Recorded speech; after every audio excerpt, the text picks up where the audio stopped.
member states realized the weaknesses of this convention on the specific issue of restitution. And several countries did not implement into their national legislation the 1970 Convention, and in particular the problems were protection of the good faith purchaser. This is why, as far as 1983, and early, if I may say so, after the adoption of the Convention, a committee asked UNIDROIT, Committee of UNESCO member states, asked UNIDROIT to work on those private aspects of the trade, and to try to put a solution to the very different legislations at the national level.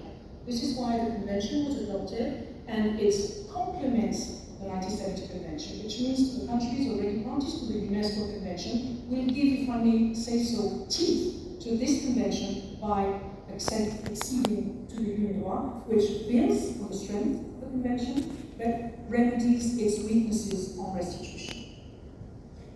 The protection of cultural heritage is a concern, a basic concern into cultural policy of all states, which means protecting your cultural heritage, but also respect the cultural heritage of other states.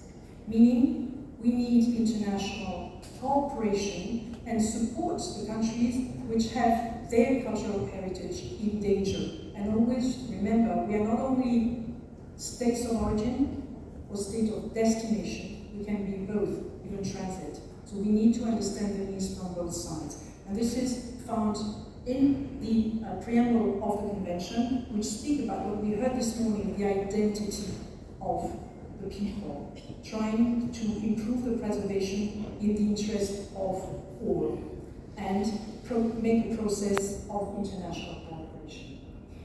The UNIDROIT Convention does promote and formulate minimum uniform rules to facilitate restitution and mitigate illicit trafficking. This is in line with Article 4 of the Chapter of GCC, which calls for unification for formulation of similar regulation both in education and culture, and also with the Arab Parliament guiding laws adopted in 2020, which calls states to have unified system. The UNIDROIT Convention is a system by which you have the determination of solution and you don't rely on national legislation. The Convention will also help the countries to implement very important tools to which you participated in, the UN Security Council resolutions, some of which on culture are binding to all UN member states, and the other tools that you see on the slide. But most of all, it will help to strengthen your legal framework to protect your heritage and respect that of other states.